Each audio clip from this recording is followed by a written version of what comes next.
12 ज्योतिर्लिंग की सीरीज में आज हम बात करेंगे उस ज्योतिर्लिंग की। कहते हैं यहाँ के दर्शन मात्र से ही शिव भक्त पापों से मुक्त हो जाते हैं।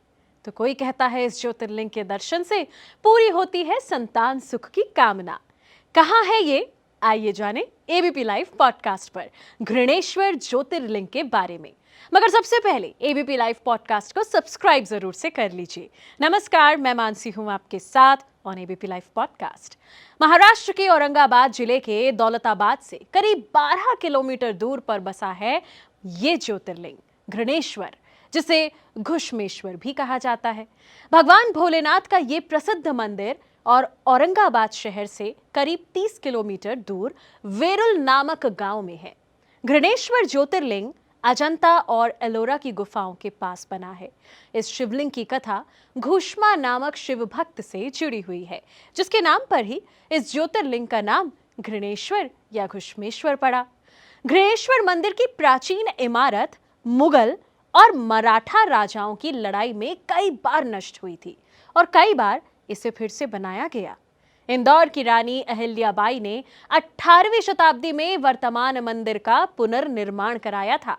मंदिर में दक्षिण भारतीय मंदिरों की जैसी वास्तुकला शैली दिखाई देती है। घृणेश्वर मंदिर की शयन आरती का काफी महत्व है। मंदिर में 101 शिवलिंग बनाकर पूजा की जाती है।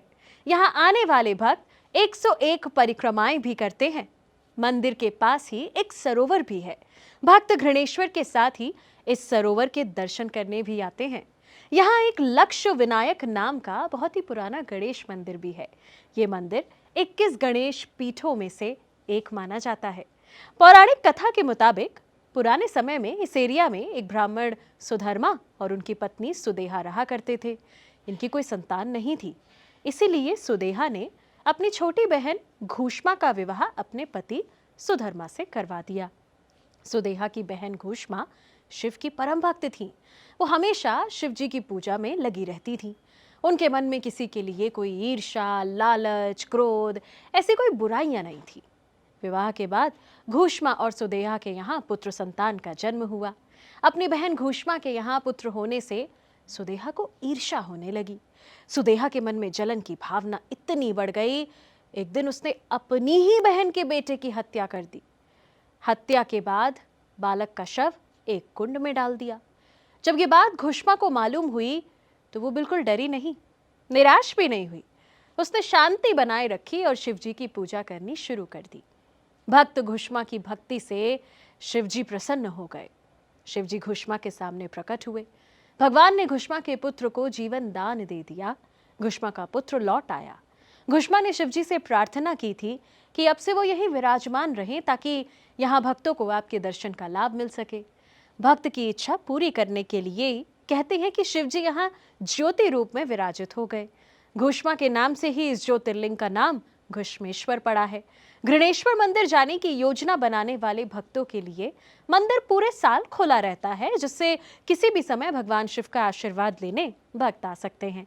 लेकिन तेज गर्मी की वजह से सर्दियों या शुरुआती वसंत महीनों के दौरान यात्रा करने की सलाह दी जाती है। इस समय आने वाले तीर्थयात्रियों के लिए मौसम सुहावना, ज्यादा आरामदायक रहता है।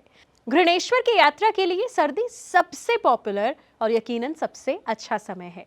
ये अक्टूबर में शुरू होता है और फरवरी तक जारी रहता है। इस मौसम के दौरान मौसम सुहावना होता है। सो अगर आप शिव भक्त हैं तो कभी ना कभी जरूर से दर्शन करें घृणेश्वर ज्योतिर्लिंग के। अगर ये इन्फॉर्मेशन अच्छी लगी हो, इस वीडियो को लाइक करें, शेयर करें और एबीपी लाइव पॉडकास्ट को सब्सक्राइब करना बिल्कुल ना भूलें।